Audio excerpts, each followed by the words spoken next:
So when you were speaking with Officer Middleton, you did not have a copy of your EPO on you? No, ma'am. Like I said earlier, like I had a lot of paper in my pocket, and I was kind of fumbling around with things because I had like a bunch of pockets. So like, I don't recall reading it. I think I left it in the jail in my bunk. And when I got all my documents together, well, when I started accumulating documents, like I never had it. So I definitely didn't read it.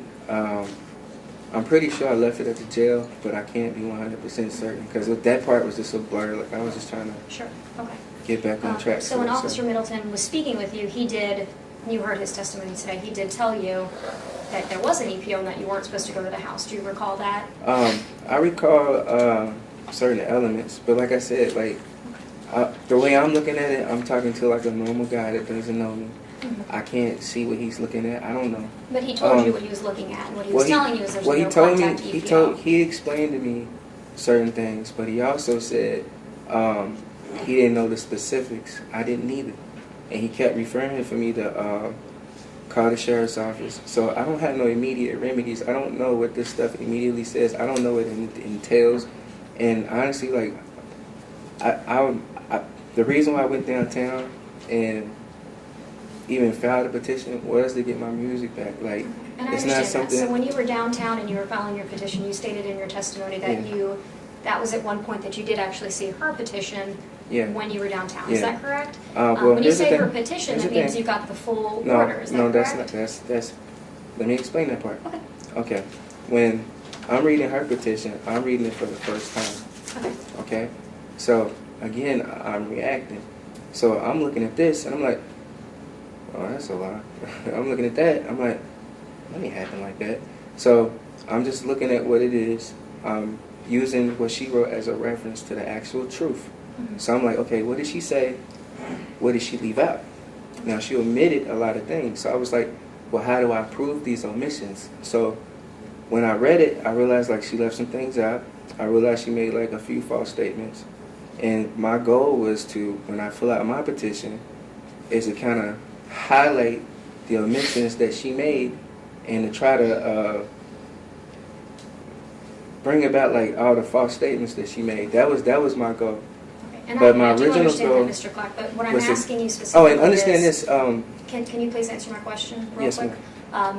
You received her petition. You were able to read it when you were downtown. Yeah, I didn't. So that means you also had a copy of her EPO. Is that correct? It would have been attached to her petition. Yeah, I didn't read all of that. Okay. I didn't just read read all some of of that. it, but not all of it. But you had it in your hands. Okay. I can't say that. Okay, so let's talk about when you went back to the house. I guess this would be the third time that you went back to the house. So you drove by the house after you left from downtown at some point later that day, and you saw that there was a moving van. Is that correct? Yeah, that's correct. Okay.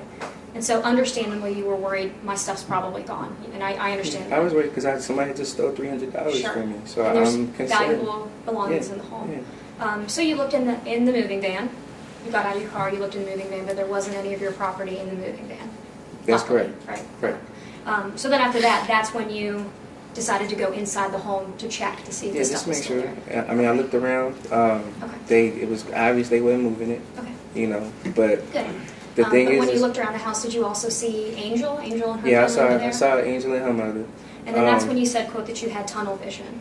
Yeah, well, what happened was, like, when I looked in the truck, I didn't see my stuff. I looked around, I looked upstairs. I really wasn't hearing nothing. And then as soon as I was like, okay, everything is cool.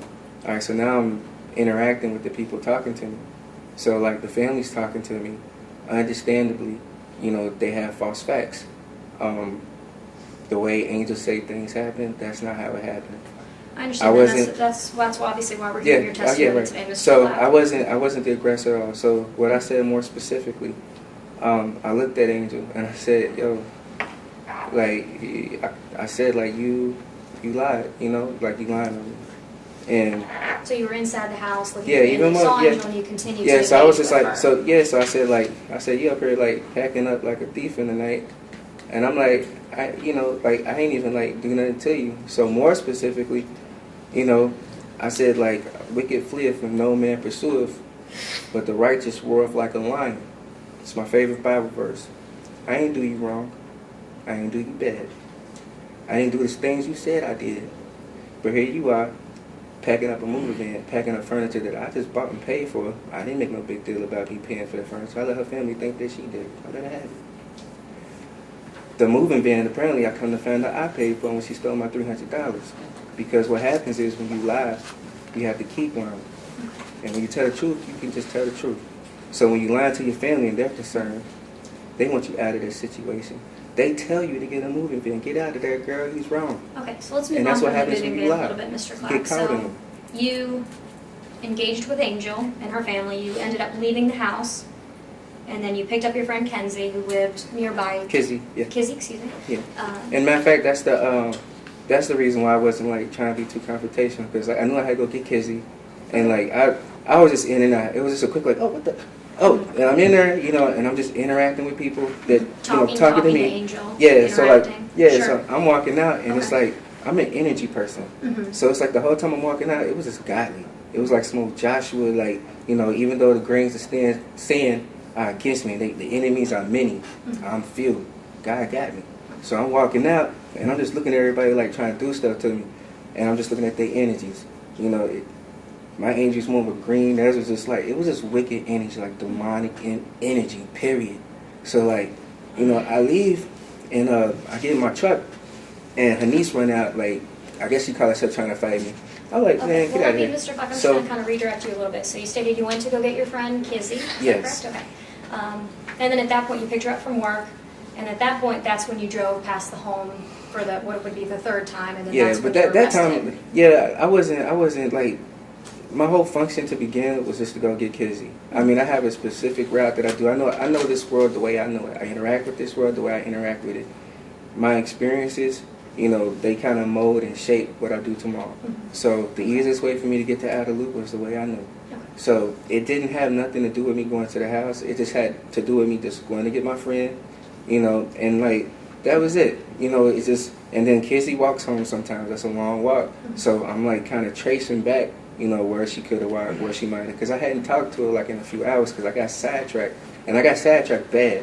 So I was just trying to get my friend. So when you went and you picked her up and you wanted to take her home and she Yeah. lived nearby, Yeah. could you have dropped her off at the end of the street? Maybe she could have walked a couple houses down? I could have, but it's just. But instead you decided No, that day no, to drive past her home. No, I mean, I'm a gentleman at the end of the day. I'm not going to drop a woman or a female Despite off. the EPO, you wanted to make sure she got home safe. Absolutely. Okay. She's a female. She's Judge, I a have no woman. She further deserves questions it. at this time. All right, thank you very much. Any redirect, Ms. Mudd? Just one quick thing. Mr. Clack, what kind of equipment did you have in the house? I know that you I had a talked Kai about that. MPC 2000. At the time I got it, I paid $800 for it. I had some iRock speakers. At the time I got those, I paid $150 a piece for that. I had a Korg Triton. When I paid for that, that was $4,000. I had a Digirac that I paid, I think like $1,000 for when I got it. I had software, plugins, compression equipment, monitors, TV monitors, And like these are screens. things you had accumulated Yeah, over it's things I years? accumulated over time, and you know the Korg Triton keyboard was something like sentimental to me. You know, more than anything, like I've had that for like forever, and I love it. You know, like I love music. Period. Like I don't think nobody understands how much I love music. Like it's like it's something God gave me. I didn't do nothing for it. I don't work on it. I don't even know where it came from. I can't even read music, and the stuff that God blessed me to do, like it just gives me a passion for it. Like my intention was not to go try to hurt Angel. Like the point is, she was pregnant. I was gonna find out those results no matter Well, what. wait, we're getting Like- off topic again. Okay, Um, but it was just about my music. I didn't have no ill will, no ill bones in my body towards her, because the truth and reality is she's pregnant. That's gonna work itself out, and I have enough sense to know that if I go to work, I save my money. By the time my kid's born, I'm good. Like I'm not tripping. Like that wasn't something to get excited about. I just want It's to not- clarify one more thing, okay? Now, I know that Ms. Borders asked you a little bit about this interaction at the TV Yeah. with Lemonade, with your hands, Yeah. with her hands. Now, you were down Yeah, I looking was at the kinda box, bent over, right? You like- were bent over. yeah, I You was weren't trying to- standing up, facing her, No, looking no. at her. No. Okay. Do you really know whether or not she also still had a glass of lemonade The when she was hitting lemonade, you? the lemonade didn't spill. I mean, and like, Well, the lemonade was before this, right? yeah, the lemonade was before it, but it's like all I know is she was hitting me, and like I didn't see the lemonade sat down nowhere, and like But she you didn't don't spill really it. know at that point. What Yeah, where I the don't really know. was. I just know what got me up out of my chair, you know, and I know I'm like blocking myself like that, and I'm bent over, and I'm getting hit on my back and on my shoulder, Yeah. and like I know the TV's moving back and forth. That's what I know for sure. Okay. So- And that's all. That's all. I Okay. need. Thank you very much. Ms. Borders, anything else? No, Judge. All right. Mr. Clark, you may step down and have a seat again at the council table.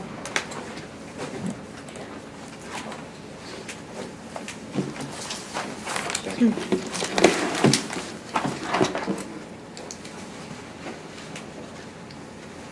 Ms. Bynum, any further proof for the defense? No, Your Honor. Subject to earlier conversation. All right. Do you want to approach?